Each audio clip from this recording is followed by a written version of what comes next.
Hello class. आज हम discuss करने वाले हैं chapter number 7 of class 11 that is the structural organisation of the animal. इस चैप्टर के अंदर जो है हमें चैप्टर के नेम से ही पता चल रहा है कि हम जो है किस तरीके से ऑर्गेनाइज हुआ है, स्ट्रक्चरली ऑर्गेनाइज हुआ है एनिमल के अंदर, सेल, टिश्यू, ऑर्गन सिस्टम, इसके बारे में डिस्कस करने वाले हैं। लेकिन हम इस चैप्टर में मेनली फोकस्ड रहेंगे टिश्यू के लिए। ओके। तो जैसे कि हमें एनसीईआरटी की फर्स्ट पैराग्राफ में जो हमें बहुत नॉन इंटरेस्टिंग पैराग्राफ लगता है, लेकिन उसके अंदर कुछ इंपॉर्टेंट बातें दे रखी है, हम वो भी स्टडी करेंगे। उससे पहले मैं आपको बता देती हूँ, जितने भी ऑर्गेनिज्म होते हैं या तो वो आइदर यूनिसेलुलर हो सकते हैं या फिर मल्टी सेलुलर हो सकते हैं। लेकिन सारे के सारे एनिमल जो होते हैं वो सब मल्टी सेलुलर होते हैं। दो प्रॉपर्टीज और हैं एनिमल्स की। फर्स्ट, सारे के सारे एनिमल हेटरोट्रॉपिक इन नेचर होते हैं, मतलब वो जो है अपने फूड, अपनी एनर्जी, अपने न्यूट्रिएंट रिक्वायरमेंट के लिए किसी और एनिमल के ऊपर या किसी और लिविंग ऑर्गेनिज्म पे डिपेंड कर रहे होते हैं। दूसरा, इनका जो न्यूट्रिशन होता है वो होलोजोइक न्यूट्रिशन होता है। That mean first ingestion then digestion. इसका मतलब पहले वो खाते हैं, बाद में खाना डाइजेस्ट होता है। जिस तरीके से फंजाई में देखो, क्या पहले वो डाइजेस्ट करते हैं, बाद में खाते हैं। लेकिन एनिमल्स के अंदर होलोजोइक न्यूट्रिशन होता है, फर्स्ट इंजेशन देन डाइजेशन। उसके बाद और हमें एनसीईआरटी में दे रखा है कि एक यूनिसेलुलर ऑर्गेनिज्म है, वो भी सारे वर्क परफॉर्म कर रहा होता है, either reproduction, either excretion, either respiration.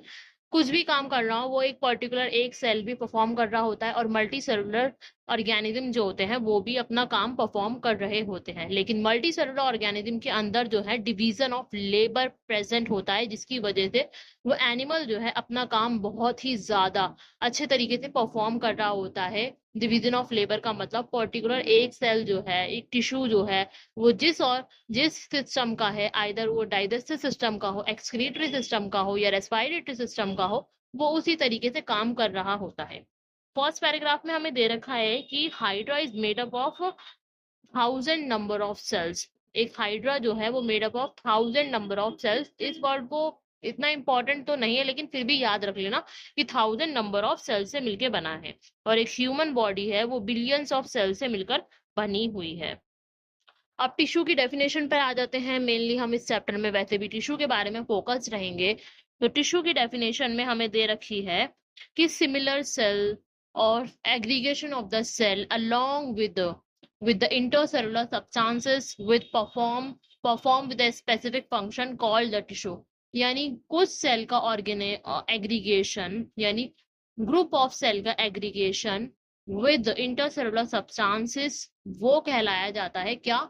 Tissue. With perform with specific function, कि वो एक पर्टिकुलर फंक्शन परफॉर्म कर रहा हो। स्पेसिफिक से क्या मतलब है वो आगे मैं आपको बता दूंगी। Perform with specific function. लेकिन अगर डेफिनेशन में दे रखा हो कि aggregation of cell, only aggregation of cell, it is not the tissue. Tissue होने के लिए विद इंटरसेलुलर सब्सटेंस होना बहुत जरूरी है। इंटरसेलुलर सब्सटेंस होगा, चाहे कम हो या ज्यादा हो ये डिपेंड नहीं करता, लेकिन होगा जरूर इंटरसेलुलर सब्सटेंस। ओके। उसके बाद हम बात करते हैं, जब एक या एक से ज्यादा ऑर्गन जो है परफॉर्म करते हैं तो वो केमिकली और फिजिकल इंटरेक्शन में होते हैं, जिससे मिलकर वो एक ऑर्गन सिस्टम बनाते हैं। ओके। अब हम एनिमल टिश्यू के बारे में बात करते हैं। On the basis of their function perform with specific function, यहाँ से आया है वो perform with specific function.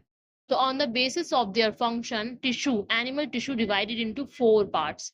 First is epithelial tissue, second is connective tissue, third is muscular tissue, and last one is the nervous or a neural tissue। Okay. तो perform with specific function आपको समझ आ गया कि वो कौन सा specific function perform कर रहा है, उसके बेसिस पे बताया गया है। फर्स्ट हम पढ़ लेते हैं किसके बारे में, एपिथेलियल टिश्यू के बारे में। एपी का मतलब होता है अबव, कि किसी चीज के ऊपर है। थीलियल मतलब किस, अपॉन, ऑन, यानी एपिथेलियल टिश्यू का मतलब है कि ये टिश्यू जो है किसी और सरफेस पे लाई कर रहा होता है, और वो सरफेस को हम बोलते हैं बेसमेंट मेम्ब्रेन। अभी जो बेसमेंट मेम्ब्रेन है ये एक ए सेलुलर सब्सटेंस होता है जो म्यूकोपॉलीसैकेराइड या ग्लाइकोपॉलीसैकेराइड से मिलकर बनता है। ओके। इसके अंदर कोई ये वेस्कुलराइज नहीं होता। जब किसी सब्सटेंस को या किसी लेयर को ए सेलुलर बोलते हैं, तो इसका मतलब ये है कि उसके अंदर जो है कोई सेल प्रेजेंट नहीं है, वो कोई सब्सटेंस से मिलके बना है, और वो जो है वेस्कुलराइज भी नहीं है, यानी उसके अंदर ब्लड वेसल्स कैपिलरीज ये कुछ भी प्रेजेंट नहीं होगा। अब अगर एपिथेलियल जो है वो किसी बेसमेंट मेम्ब्रेन पे लाई कर रहा है, तो उसे अपनी न्यूट्रिएंट रिक्वायरमेंट कहाँ से मिलेंगी? तो वो न्यूट्रिएंट रिक्वायरमेंट मिलेगी उसके बेस्ट फ्रेंड कनेक्टिव टिश्यू से। तो जहां पर भी एपिथेलियल प्रेजेंट होता है उसके नीचे बेसमेंट मेम्ब्रेन होगी, और जस्ट उसके नीचे एक कनेक्टिव टिश्यू प्रेजेंट होगा। मेनली वो एरियुलर टिश्यू बोल सकते हैं हम, एरियुलर टिश्यू होता है।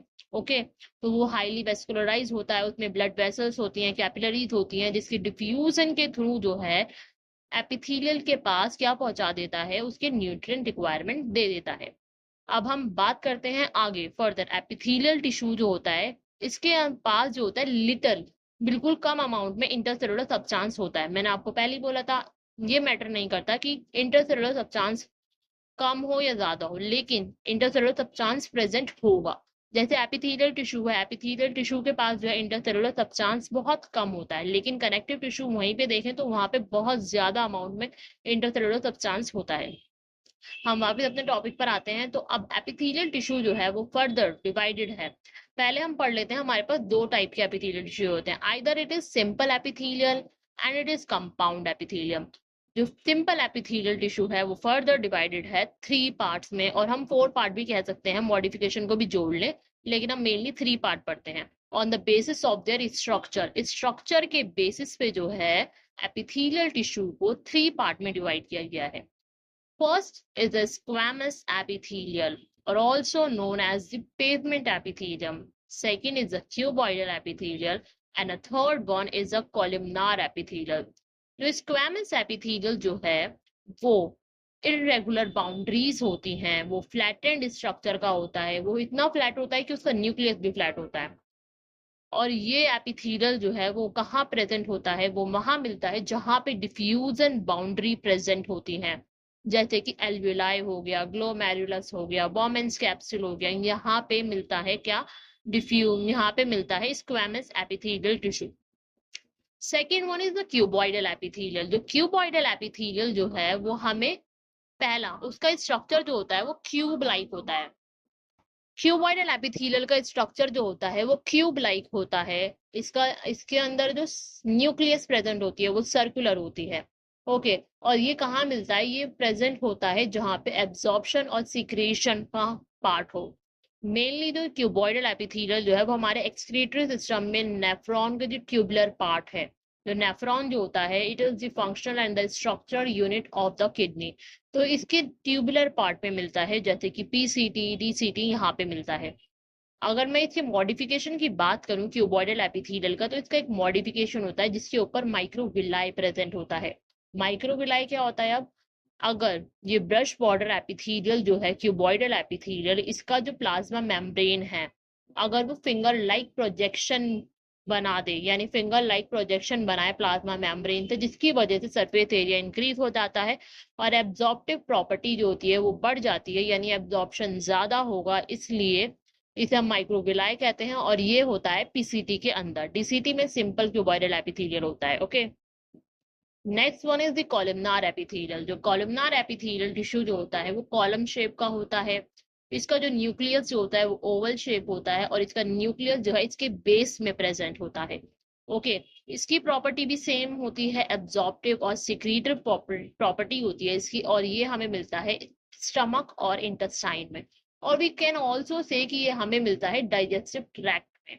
ओके, अब मैं आपको एक बता देती हूँ कि गॉबलेट सेल जो होता है वो इंटेस्टाइन में मिलता है। अब आप मेरे को ये बता दीजिए कि गॉबलेट सेल वो कौन से सेल, कौन से एपिथेलियल टिश्यू का मॉडिफिकेशन होगा। अब गॉबलेट सेल कहाँ मिलता है हमारा, वो मिलता है हमें हमारे इस इंटेस्टाइन में मिलता है, तो वो मॉडिफिकेशन होगा कॉलमनार एपिथेलियल टिश्यू का। एक बात रह गई थी कि जो एपिथेलियल टिश्यू है, और इसके ऊपर बहुत ही अच्छा क्वेश्चन फ्रेम हो सकता है कि ऐसा कौन सा टिश्यू है जो कि आउटर सरफेस पे या फिर ऐसी सरफेस पे मिलता है जो एनवायरमेंट में हो, यानी एनवायरनमेंट के कांटेक्ट में हो या फिर किसी फ्लूइड के कांटेक्ट में हो, तो वो एपिथेलियल टिश्यू ही होता है जो किसी एनवायरनमेंट के कांटेक्ट में या फिर टिश्यू के, या सॉरी फ्लूइड के कांटेक्ट में हो। ओके, तो वो इस एग्जांपल क्या हो जाएगा, एपिथेलियल टिश्यू हो जाएगा। Next one is the modification of the epithelial tissue. Modification में क्या होता है कि एपिथेलियल टिश्यू, फर्स्ट की जो पेवमेंट एपिथेलियल टिश्यू है या फिर स्क्वैमस एपिथेलियल टिश्यू जो है उसका कोई मॉडिफिकेशन नहीं होता है। मॉडिफिकेशन होगा only and only cuboidal epithelium, either cuboidal epithelium और एक कॉलमनार एपिथेलियम। इसमें दो टाइप का मॉडिफिकेशन हो सकता है। फर्स्ट, या तो माइक्रोविलाई प्रेजेंट हो यानी इसकी plasma membrane finger like projection show करे, या फिर सीलिया प्रेजेंट हो। ओके, जो फिंगर लाइक प्रोजेक्शन का उसका क्या काम होगा, जिसकी वजह से एब्जॉर्प्शन इंक्रीज हो सकता है। जो cuboidal brush border cuboidal epithelium जो है वो मिलता है पीसीटी में, प्रॉक्सिमल कॉन्वुलेटेड ट्यूब्यूल में। और जो ब्रश बॉर्डर यानी माइक्रोविलाई कॉलमनार एपिथेलियल जो है वो मिलता है इंटेस्टाइन में, जहां पे सरफेस एरिया इंक्रीज होता है, एब्जॉर्प्शन इंक्रीज हो जाता है। सीलिएटेड एपिथेलियम यानी सीलिया प्रेजेंट होता है, ये हमें मिलता है फैलोपियन ट्यूब्यूल में या फिर ब्रोंक्यूल में। अब अगर हम बोले कि जो ग्लैंड जो है वो कौन से टिश्यू का मॉडिफाइड फॉर्म होता है, वो मॉडिफिकेशन होता है एपिथेलियल टिश्यू का ही मॉडिफिकेशन होता है, either columnar epithelial, either cuboidal epithelial. अब ये जो ग्लैंड जो होती हैं या तो ये यूनिसेलुलर हो सकती हैं या फिर ये मल्टी सेलुलर हो सकती हैं।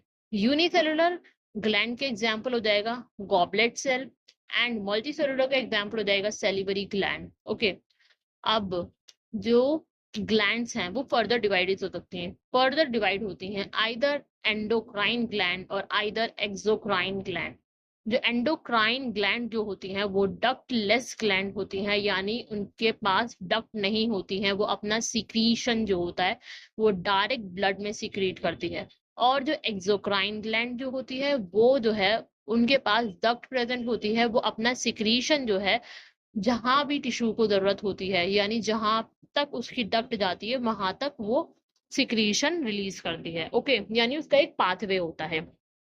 जो एंडोक्राइन ग्लैंड है उसका दूसरा नाम हम डकलेस ग्लैंड भी कह सकते हैं, और जो एक्सोक्राइन ग्लैंड है उसका दूसरा नाम हम क्या बोल सकते हैं, डक्ट ग्लैंड। ओके, जो एंडोक्राइन ग्लैंड जो होती हैं इसके सीक्रीशन हॉर्मोन्स होते हैं, और जो एक्सोक्राइन ग्लैंड होती हैं इसके सीक्रीशन एंजाइम, ईयरवैक्स, ठीक है, ऑयल और मिल्क सीक्रीशन, ये सब हो सकता है। इसके बाद हम बात करते हैं कंपाउंड एपिथेलियम का। हमने तो पढ़ा था कि एपिथेलियल आइदर सिंपल एपिथेलियल हो सकता है या फिर कंपाउंड एपिथेलियल हो सकता है। जो सिंपल एपिथेलियल जो होता है उसकी सिंगल लेयर होती है, लेकिन जो कंपाउंड एपिथेलियल होता है उसकी मल्टीपल लेयर होती है। ओके, इसकी मल्टीपल लेयर होंगी और ये जो है हमें प्रोटेक्शन प्रोवाइड कराता है मैकेनिकल स्ट्रेस और एक केमिकल स्ट्रेस से। ओके, और ये जो है हमें प्रोटेक्शन प्रोवाइड कराएगा मैकेनिकल स्ट्रेस और केमिकल स्ट्रेस से। अब एक बहुत बढ़िया लाइन है कि हम बोल सकते हैं कि कंपाउंड एपिथेलियम का जो है कोई रोल नहीं है किसके, एब्जॉर्प्टिव और सिक्रीटरी प्रॉपर्टी में, लेकिन एनसीईआरटी में लिखा हुआ है limited role in absorption and secretion. तो लिमिटेड रोल लिखा हुआ है, अगर स्टेटमेंट वाइज क्वेश्चन आएगा तो उसमें लिमिटेड रोल लिखा रहेगा, हमें लगेगा कि कंपाउंड एपिथेलियम तो ऐसा कुछ कर नहीं सकता तो हम उसे फॉल्स करके आ जाएंगे, लेकिन एनसीईआरटी में लिखा हुआ है limited role in absorption and secretion, इसे याद रखिएगा। ओके, उसके बाद जो है हम बोलते हैं कि जो कंपाउंड एपिथेलियल जो है वो कहाँ कहाँ मिलता है। एनसीईआरटी में डायरेक्ट लिखा हुआ है कहाँ कहाँ मिलता है। मैं आपको बता देती हूँ, दो तरीके के हो सकते हैं, या तो कैरेटेनाइज होते हैं या फिर नॉन कैरेटेनाइज होते हैं। जो कैरेटेनाइज होते हैं वो ड्राई होते हैं, ओके, और जो नॉन कैरेटेनाइज होते हैं वो स्मूथ होते हैं। जो कैरेटेनाइज होते हैं वो हमारी जो आउटर स्किन लेयर होती है वो ड्राई होती है, यही यही जो है कंपाउंड एपिथेलियम जो है। ओके, और जो नॉन कैरेटेनाइज होते हैं, जो हमारा बक्कल कैविटी का जो पार्ट होता है वो स्मूथ होता है, हमारा अंदर से हमारा जो मुंह मुंह के अंदर का पार्ट जो होता है वो स्मूथ होता है, वो नॉन कैरेटेनाइज है। ओके, इसके एग्जाम्पल हमें है कि ड्राई स्किन। ओके, इसके बाद smooth and moist part of buccal cavity, pharynx, inner lining of salivary gland, pancreatic duct, ये सारे एग्जाम्पल हैं। वेजाइना, ये भी एग्जाम्पल है किसका, कंपाउंड एपिथेलियम का। उसके बाद हम बात करते हैं जंक्शंस के बारे में। जो जंक्शंस जो होते हैं वो जितने भी टाइप के टिश्यू होते हैं, चाहे वो एपिथेलियल टिश्यू हो या फिर कनेक्टिव टिश्यू हो या फिर मस्कुलर टिश्यू हो या फिर नर्वस टिश्यू हो, सब में हमें मिलते हैं जंक्शन। लेकिन मोस्टली जो मिलते हैं ना वो हमें एपिथेलियल में मिलते हैं। इसलिए एनसीईआरटी में भी दे रखा है और ऐसे ही पढ़ते हैं कि हम एपिथेलियम के बाद जस्ट जंक्शन के बारे में डिस्कस करते हैं। ओके, तो जो जंक्शन जो होते हैं वो 3 टाइप के होते हैं। First is the tight junction, second is the adherent junction and last one is the gap junction. जो जंक्शन जो होते हैं ये हमें प्रोवाइड कराते हैं स्ट्रक्चरल और functional link between the individual cell. तो फर्स्ट हम बात कर लेते हैं टाइट जंक्शन के बारे में। टाइट जंक्शन जो होता है वो लीकेज को प्रिवेंट करता है, बस इतना ही याद रखना हमें, ये जो लीकेज को प्रिवेंट करता है। Second in the adherens junction, ये जो है सीमेंटिंग प्रोवाइड कराता है between the cell. Okay, and third one is the gap junction. जो गैप जंक्शन जो होता है ये जो होता है हमें दो सेल के बीच में ट्रांसफर कर सकते हैं हम, either small ion, small molecule, ion, small molecule और सम टाइम बिगर मॉलिक्यूल। इस वर्ड को याद रखना है, सम टाइम बिगर मॉलिक्यूल को भी पास करा सकता है गैप जंक्शन। ओके, हमारा जो है ये एपिथेलियल वाला पार्ट पूरा कंप्लीट हो सकता है, लेकिन मुझे एक अच्छी सी लाइन मिली है कि जो सेकंड पैराग्राफ है फर्स्ट पेज का, उसके अंदर कि जो टिश्यूज जो होते हैं वो ऑर्गेनाइज होते हैं स्पेसिफिक प्रपोर्शन में और स्पेसिफिक पैटर्न में, जो कि बनाते हैं organs like stomach, lungs, heart and kidney. ये लाइन इंपॉर्टेंट लगी तो मैंने आपको बता दी। तो हमारा ये फर्स्ट पार्ट जो है वो कंप्लीट होता है एपिथेलियल टिश्यू के बारे में। नेक्स्ट हम कनेक्टिव टिश्यू डिस्कस करेंगे। Okay, bye and all the best.